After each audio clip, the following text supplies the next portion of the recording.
Hello साथियों, स्वागत है आपका हमारे यूट्यूब चैनल एम के रेस स्टडी पे। दोस्तों, आज हम आपसे डिस्कस करेंगे SSC GD exam 2022-23 general studies व्याख्या सहित पार्ट 12। हम लोग रोजगार विद अंकित एसएससी जीडी सामान्य अध्ययन बुक का सोल्यूशन कर रहे हैं। राइट, उम्मीद करते हैं सभी लोग स्वस्थ होंगे, बेहतर होंगे और आपकी सबकी तैयारी अच्छे से चल रही होगी। शुरू करते हैं दोस्तों। आज का पहला प्रश्न, लक्षद्वीप द्वीप समूह किस में स्थित है? यहाँ पे खालिस्तान है। लक्षद्वीप जो है द्वीप समूह कहाँ स्थित है? प्रशांत महासागर में, बंगाल की खाड़ी में, हिंद महासागर में, अरब सागर में। तो बच्चों, ये आपका हो जाएगा अरब सागर में। कहाँ हो जाएगा? अरब सागर में। लक्षद्वीप जो है वो कहाँ है? अरब सागर में स्थित है। लक्षद्वीप जो है वो अरब सागर में स्थित है। ठीक है, इस टाइप का भारत का आपका मैप होता है। मैं प्रायद्वीपीय भारत का मैप बना देता हूँ। देखिए, इस टाइप से आपका ये भारत का नेट या श्रीलंका होता है। इधर है बंगाल की खाड़ी, इधर है आपका अरब सागर, इधर है लक्षद्वीप। ठीक है, यहाँ तक हमको ध्यान रखनी है। लक्षद्वीप समूह अरब सागर में स्थित है। कहाँ है? लक्षद्वीप द्वीप समूह अरब सागर में स्थित है। ठीक है, लक्षद्वीप भारत का एक केंद्र शासित प्रदेश है जो भारत के दक्षिण पश्चिम में 200 से 400 किलोमीटर दूर पर स्थित है। लक्षद्वीप की राजधानी क्या है? कावारत्ती। लक्षद्वीप की जो राजधानी है वो क्या है? वो है कावारत्ती। इस द्वीप में कुल 36 द्वीप हैं। ठीक है, प्रशांत महासागर एशिया और अमेरिका को अलग करता है। यह विश्व का सबसे बड़ा तथा सबसे गहरा महासागर है। प्रशांत महासागर एशिया और अमेरिका को अलग करता है।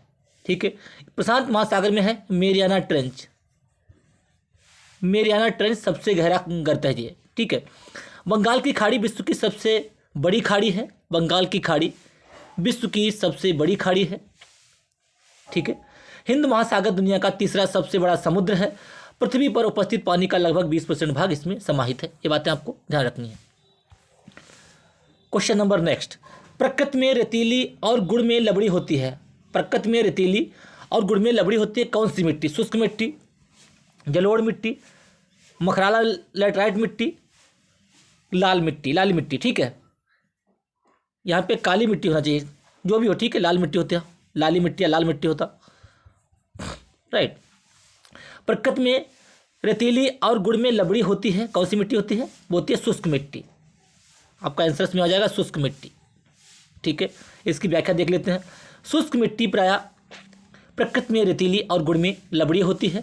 शुष्क मिट्टी मुख्यतः राजस्थान, हरियाणा, दक्षिण पंजाब क्षेत्रों में पाई जाती है। इस मिट्टी में गेहूं, बाजरा और मूंगफली मुख्यतः उगाई जाती है। गेहूं, बाजरा और मूंगफली।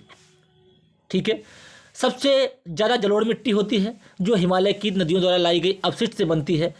यह दो तरह की पाई जाती है, दोमट और खादर। ठीक है, कैसी? दोमट और खादर जलोढ़ मिट्टी। यह गंगा और ब्रह्मपुत्र के मैदानी भागों में पाई जाती है। लैटराइट मिट्टी, इसे भाकराल मिट्टी भी कहते हैं। भारत में यह मिट्टी मेघालय पर्वत, पश्चिमी तथा पूर्वी घाट के क्षेत्रों में पाई जाती है।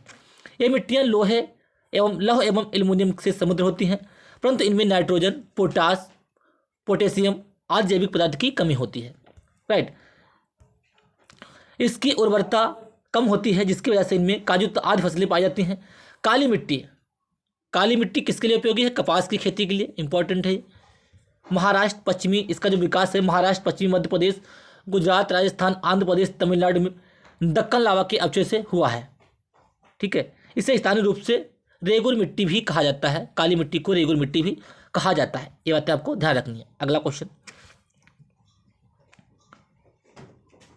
ठीक है, निम्न में से कौन सी सिंधु नदी की उपनदी नहीं है? कौन सी सिंधु नदी की उपनदी नहीं है?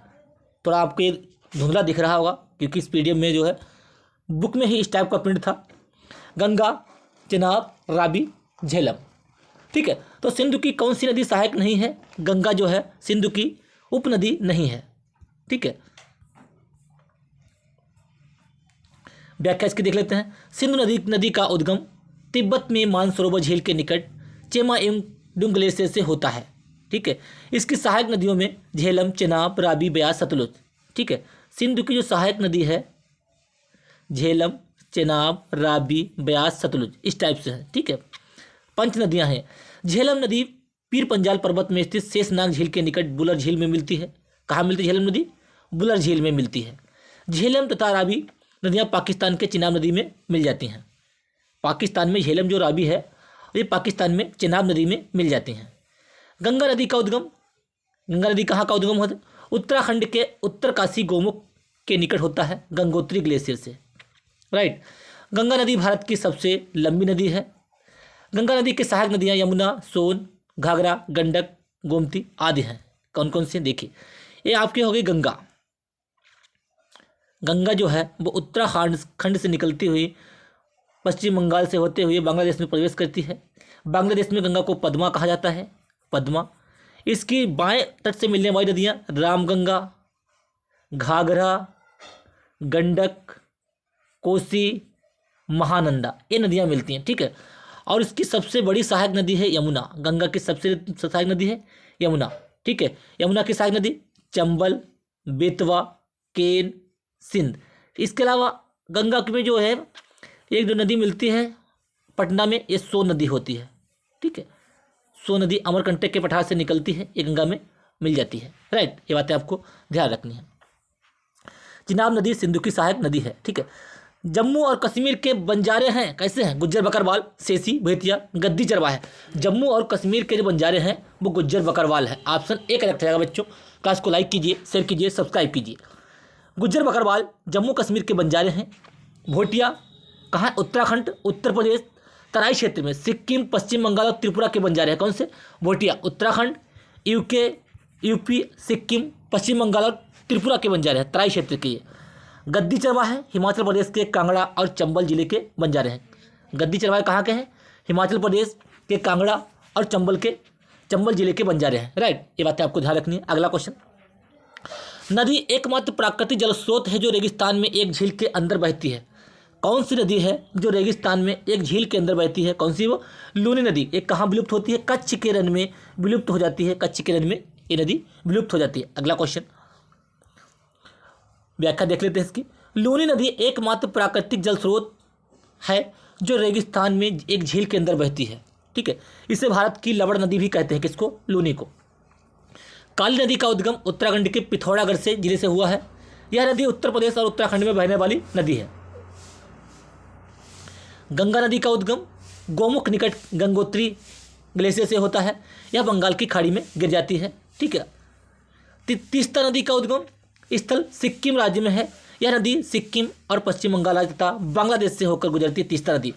तीस्ता नदी को सिक्किम और बांग्लादेश की जीवन रेखा कहा जाता है। किसको? किस नदी को बंगाल की, सिक्किम और बंगाल की जीवन रेखा कहा जाता है? तो कौन सी नदी है? तीस्ता नदी है वो। ठीक है। अगला क्वेश्चन, उत्तरी भारतीय मैदानों को दलदल पट्टी किस नाम से जानी जाती है? जो दलदल पट्टी होती है उत्तरी भारतीय मैदानों में, उसे किस नाम से जाना जाता है? दोआब, तराई, भांगड़, खादर। ठीक है। तो उसे जाना जाता है तराई। राइट। अगला आगे देखते हैं व्याख्या इसकी। दोआब, दो नदियों से के बीच स्थित क्षेत्र को कहते हैं दोआब। ठीक है। भारत में दोआब क्षेत्र गंगा और यमुना नदी के बीच का क्षेत्र बोला जाता है। दोआब कहाँ का क्षेत्र होता है? गंगा और यमुना नदी के क्षेत्र के जो बीच का होता है उसे बोलते हैं दोआब। ठीक है। बांगर के क्षेत्र में जो बाढ़ के मैदानी होते हैं, जो जहाँ अधिक भूमि होती है, भूमि परिस्थिति होते हैं, जो बांगर कहते हैं। ठीक है। इस क्षेत्र में मिट्टी के रेत व कंकड़ पाए जाते हैं। खादर निचले क्षेत्र हैं जो एक नदी के बाढ़ क्षेत्र होते हैं और जो आमतौर पर बाढ़ग्रस्त होता है क्षेत्र की तुलना अपेक्षाकृत संकीर्ण होते हैं। ठीक है। ये बातें आपको ध्यान रखनी है। निम्न में से कौन सी शास्त्रीय नृत्य की एक शैली नहीं है? कौन सा यानी कि शास्त्रीय नृत्य नहीं है? कथक, कथकली, कालबेलिया, उड़ीसी। कथक, कथकली, उड़ीसी, भारतनाट्यम ये सारे शास्त्रीय नृत्य हैं। कालबेलिया एक शास्त्रीय नृत्य नहीं है, ये राजस्थान का लोक नृत्य है, राजस्थान का। ठीक है। ये नृत्य है लेकिन ये शास्त्रीय नृत्य नहीं है। अगला क्वेश्चन, कालबेलिया राजस्थान का एक प्रसिद्ध लोक नृत्य है। ठीक, कहाँ का है? राजस्थान का। कथक उत्तर प्रदेश का एक शास्त्रीय नृत्य है। कथकली केरल का शास्त्रीय नृत्य है। उड़ीसी उड़ीसा का शास्त्रीय नृत्य है। ठीक है। इसके अलावा भारतनाट्यम तमिलनाडु का शास्त्रीय नृत्य है। 8 शास्त्रीय नृत्य हैं। ठीक है। कितने हैं? 8। कथक, कथकली, उड़ीसी। ठीक है। इसके अलावा आपका भारतनाट्यम, कचपुड़ी आंध्र प्रदेश, भारतनाट्यम तमिलनाडु। ठीक है। अगला क्वेश्चन, निम्नलिखित में से कौन सी भारत में हिमालय की सबसे ऊंची पर्वत चोटी है? हिमालय की सबसे ऊंची पर्वत चोटी कौन सी? Mount Everest, Kanchenjunga, नामचा Barwa, Nanda Devi. नंदा देवी कहाँ पड़ता है? उत्तराखंड में। ठीक है, भारत में हिमालय की सबसे ऊंची चोटी है, पर्वत चोटी है कंचनजंगा। विश्व की सबसे ऊंची चोटी माउंट एवरेस्ट, विश्व की। ठीक है, काराकोरम रेंज की सबसे ऊंची चोटी अगर आपसे पूछे तो कौन से? Godwin Austen K two. कौन सी? गाडविन ऑस्टिन केटू जो है काराकोरम रेंज की सबसे ऊंची चोटी है। काराकोरम रेंज को एशिया की रीढ़ कहा जाता है। क्या कहा जाता है? एशिया की रीढ़ कहा जाता है। ठीक है, भारत में हिमालय की सबसे ऊंची चोटी पर्वत चोटी कंचनजंगा है जो सिक्किम राज्य में स्थित है। ठीक है, नामचा बरवा चीन की पर्वत चोटी है। माउंट एवरेस्ट विश्व की सबसे ऊंची चोटी है जो नेपाल देश में स्थित है, जिसे नेपाल में क्या कहते हैं? सागर माथा कहा जाता है, सागर माथा। ठीक है, 8848 मीटर इसकी ऊंचाई है।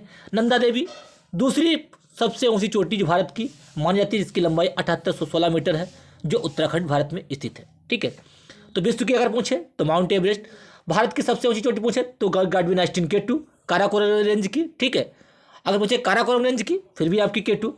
हिमालय पर्वत की सबसे ऊंची चोटी भारत में तो आपकी है कंचनजंगा। ठीक है, ये बातें आपको ध्यान रखनी है। हिमालय की ऊंची ऊंची पर्वतमालाओं में घास के विशाल मैदान क्या कहलाते हैं? हरे घास के मैदान मारू, भावर, बुग्याल। तो क्या कहते हैं? हिमालय की ऊंची ऊंची पर्वतमालाओं में घास के विशाल मैदान कहलाते हैं बुग्याल। ठीक है, बस ये बातें आपको ध्यान रखनी है। दुनिया का सबसे ऊंचा युद्ध क्षेत्र कहाँ है? दुनिया का सबसे ऊंचा युद्ध क्षेत्र कहाँ है? सियाचिन ग्लेशियर जो पड़ता है लद्दाख में। कहाँ पड़ता है? लद्दाख में। सबसे अधिक ऊंचाई पर जो है युद्ध क्षेत्र है सबसे ऊंचा दुनिया का। ठीक है, व्याख्या इसकी देख लेते हैं। दुनिया का सबसे ऊंचा युद्ध क्षेत्र सियाचिन ग्लेशियर को कहा जाता है, जो काराकोरम रेंज में समुद्र तल से 20,000 फुट की ऊंचाई पर स्थित है। सबसे ऊंचा है, कितनी ऊंचाई है? 20,000 फुट की ऊंचाई पर स्थित है। सियाचिन ग्लेशियर भारत और पाकिस्तान के बीच विवादित माना जाता है। गंगोत्री ग्लेशियर उत्तराखंड भारत में स्थित है। कहाँ है? गंगोत्री, जहाँ से गंगा नदी निकलती है। यह गंगा नदी का प्राथमिक स्रोत है, जैसा बताया मैंने। नुब्रा ग्लेशियर 3 भुजाओं वाली घाटी है जो लद्दाख घाटी के उत्तर पूर्वी में स्थित है। ठीक है, हिमालय की सबसे बाहरी श्रृंखला कौन सी है? हिमालय की सबसे बाहरी श्रृंखला कौन सी है? पीर पंजाल, कैलाश, शिवालिक, हिमाद्री। तो हिमालय की सबसे बाहरी श्रृंखला जो है वो कहलाती है शिवालिक। ठीक है, बाह्य हिमालय, लघु हिमालय, मध्य हिमालय, सब महान हिमालय चलते हैं धीरे धीरे। सबसे लास्ट में नीचे आती है शिवालिक हिमालय, ये वाली नीचे वाली बिल्कुल। शिवालिक हिमालय की सबसे बाहरी और नवीन श्रृंखला है। हिमालय के उत्तर से दक्षिण की ओर 4 भागों में बांटा गया है। कौन कौन से भाग हैं देखिए। मध्य हिमालय और शिवालिक हिमालय के बीच पाई जाने वाली घाटियों को दून, मध्य हिमालय या शिवालिक हिमालय के बीच पाई जाने वाली घाटियों को दून या द्वार कहा जाता है। ठीक है, जैसे देहरादून और हरिद्वार। शिवालिक पर्वत के निचले भाग को तराई कहते हैं। ठीक है, इसकी ऊंचाई 850 से 1200 मीटर है। पीर पंजाल पर्वत हिमालय की एक पर्वतमाला है जो भारत के हिमाचल प्रदेश और जम्मू कश्मीर राज्य में फैली हुई है। पीर पंजाल, धौलाधार, ये सारी हिमालय पर्वत की श्रेणियाँ हैं। हिमाद्री हिमालय की सबसे उत्तरी श्रेणी को बृहद ग्रेट हिमाद्री के नाम से जाना जाता है। हिमाद्री हिमालय की सर्वोत्तम पर्वत श्रेणी है। ठीक है, बाहरी जो पर्वत श्रेणी है उसे कहते हैं हिमाद्री हिमालय। अगला क्वेश्चन, सौर मंडल की खोज किसने की थी? Copernicus, Newton, Murphy, Vasco da Gama. सौर मंडल की जो खोज की थी वो की थी कापर्निकस ने। ठीक है, किसने की थी बच्चों? कापर्निकस में। राइट, कापर्निकस कहाँ के थे? ठीक है, कापर्निकस ने की थी। न्यूटन ने गुरुत्वाकर्षण के नियम और गति के सिद्धांत का नियम दिया, न्यूटन ने। ठीक है, वास्को डी गामा ने भारत की खोज की थी। रबी फसलों की बुवाई किस टाइम की जाती है? रबी फसलों की बुवाई किस टाइम की जाती है? अप्रैल मई, मई जून, अक्टूबर नवंबर, जनवरी फरवरी। तो जो रबी फसलें होती है उनकी जो बुवाई है वो अक्टूबर नवंबर में की जाती है। फसलों के 3 प्रकार के क्रम होते हैं, कौन कौन से? रबी फसल, खरीफ, जायद। ठीक है, जो मुलायम होती है जैसे रबी गेहूं हो गया, जौ हो गया, सरसों हो गया, चना हो गया, आलू हो गया, मटर हो गया, ये सारे रबी में आते हैं। खरीफ में धान हो गया, आपका गन्ना हो गया। ठीक है, धान चावल ये सारे इसमें आते हैं, खरीफ में आते हैं। और जो जायद की जो फसलें होती हैं बहुत कम टाइम के लिए बहुत जल्दी ख़राब हो जाती हैं, जैसे खीरा हो गया, ककड़ी हो गई, खरबूजा हो गया, ये सारी जायद की फसलें होती हैं। ये गर्मी में बो जाती है जायद की फसलें, मार्च अप्रैल में बो जाते हैं, मई जून में काट ली जाती हैं। ठीक है, रबी की फसलें सामान्यतः अक्टूबर नवंबर के महीने में बोई जाती हैं तथा मार्च अप्रैल में काटी जाती हैं। रबी फसलें गेहूं, सरसों, आलू, चना, मटर, जौ आदि। राइट। अगला क्वेश्चन, निम्नलिखित में से कौन सी नदी प्रसिद्ध शिव समुद्र में जल बनाती है?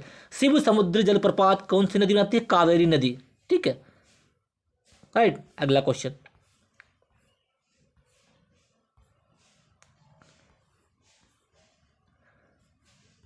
ठीक है, पश्चिमी घाट की सबसे ऊंची चोटी कौन सी है? पश्चिमी घाट की सबसे ऊंची चोटी कौन सी है? महेंद्रगिरी, अनायमुड़ी, बाबा बोदनगिरी, दोदा बेट्टा। जो पश्चिमी घाट है हमारा, पश्चिमी घाट ये वाला, पश्चिमी घाट की सबसे ऊंची ये वाला पूर्वी घाट है। ठीक है, राइट। पश्चिमी घाट की सबसे ऊंची चोटी कौन सी है? अनामुखी, अनामुखी। ठीक है, अनामुड़ी होता है। ठीक है, यहाँ पे अनामुखी, तो यही होगा आपका, करेक्ट हो जाएगा। व्याख्या देख लेते हैं। पश्चिमी घाट की सबसे ऊंची चोटी अनामुखी है जो केरल राज्य में स्थित है, जिसकी लंबाई 2695 मीटर है। ये होती है अनामुड़ी। ठीक है, अनामुखी नहीं मिले तो आपको अनामुड़ी मिल जाएगा, तो आप अनामुड़ी लगा देंगे। ठीक है, जैसा क्वेश्चन दिया हुआ हो। दोदा बेट्टा पूर्वी एवं पश्चिमी घाट के पर्वत, नीलगिरी पर्वत यहाँ मिलते हैं दोदा बेट्टा में, जिसका सर्वोच्च शिखर दोदा बेट्टा जो है 2637 मीटर है। दक्षिण भारत का दूसरा सबसे ऊंचा शिखर है कौन सा? दोदा बेट्टा। राइट। उड़ीसा का सर्वोच्च शिखर कौन सा है? महेंद्रगिरी। निम्नलिखित में से किस राज्य में जनसंख्या सबसे अधिक है? पश्चिम बंगाल, तमिलनाडु, उत्तर प्रदेश, बिहार। तो यूपी की जनसंख्या सबसे अधिक है। ठीक है। तटीय उड़ीसा का प्राचीन नाम क्या है? जो उड़ीसा का जो तटीय तट है, उड़ीसा का जो तटीय है, क्या कहते हैं उसको? उड़ीसा का, भारत का, ये तो नहीं, क्वेश्चन नंबर 167, तटीय उड़ीसा का प्राचीन नाम क्या है? उड़ीसा का तटीय पुराना नाम क्या है? तो क्या है वो? कलिंग। कलिंग की राजधानी तोसाली। कलिंग पुरस्कार भी दिया जाता है। ठीक है, उड़ीसा का प्राचीन नाम कलिंग था। प्राचीन काल में इस राज्य के मध्यकाल में उड़ीसा नाम से जाना जाता है। ठीक है, उड़ीसा नाम में परिवर्तित हो गया ये कलिंग। कामरूप असम का, कामरूप किसका पुराना नाम है? कामरूप असम का पुराना नाम है। ठीक है। भारत का प्रायद्वीपीय पठार किस भूभाग का हिस्सा है? लॉरेंसिया, इंडियन, टेथिस, गोंडवाना भूमि। तो भारत का प्रायद्वीपीय जो पठार है वो गोंडवाना भूमि का हिस्सा है। राइट।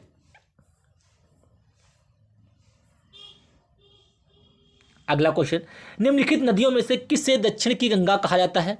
बहुत इंपॉर्टेंट क्वेश्चन है, सारे प्रीवियस ईयर में पूछे गए हैं।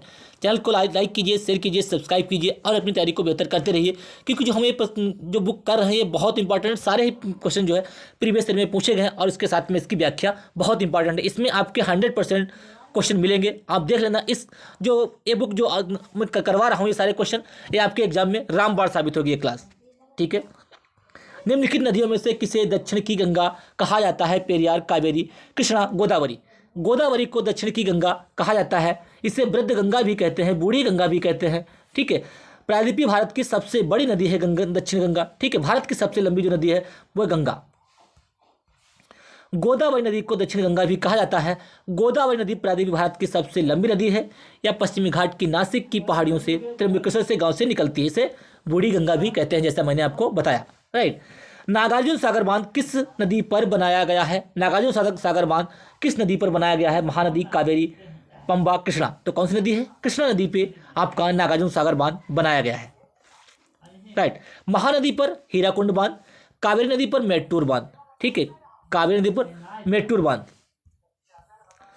भूमि और समुद्री हवा किस कारण से होती है? प्रवाहकत्व, संवहन, पर्यानुकूलन, विकिरण। भूमि और समुद्री हवा किस कारण से होती है? वो होती है संवहन। ऑप्शन बी करेक्ट हो जाएगा बच्चों। सौर विकिरण की वजह से दिन में तापमान बढ़ता है, गर्मी में की संवहन की वजह से।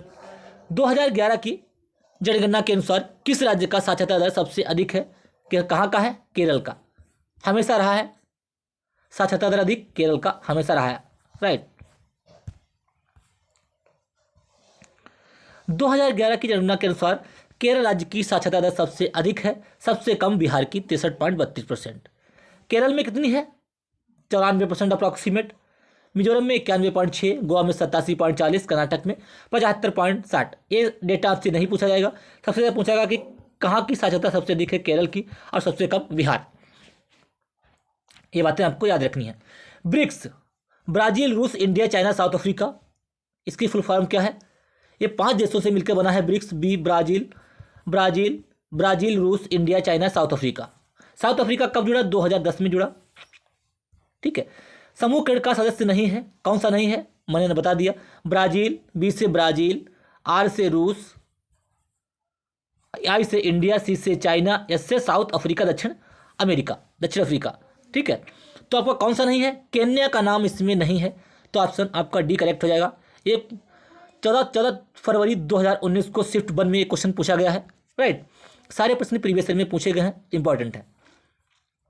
दक्षिण अफ्रीका के शीतोष्ण घास के मैदान किस नाम से जाना जाता है? Velds, Prairies, Downs, Pampas. ठीक है। तो दक्षिण अफ्रीका में शीतोष्ण घास के मैदान को कहते हैं वेल्स। प्रेरी, उत्तरी अमेरिका में घास के मैदान को कहते हैं प्रेरी। ठीक है। डाउन्स, पंपास, अर्जेंटीना में घास के मैदान को कहते हैं पंपास। ऑस्ट्रेलिया में कहते हैं डाउन्स। ठीक है, ये बातें आपको ध्यान रखनी है। बेल्ट्स जो होता है दक्षिण अफ्रीका में घास के मैदान को कहते हैं बेल्ट्स, ऑस्ट्रेलिया में कहते हैं डाउन्स, प्रेरी कहते हैं उत्तरी अमेरिका में, पंपास कहते हैं अर्जेंटीना और उरुग्वे में। ठीक है।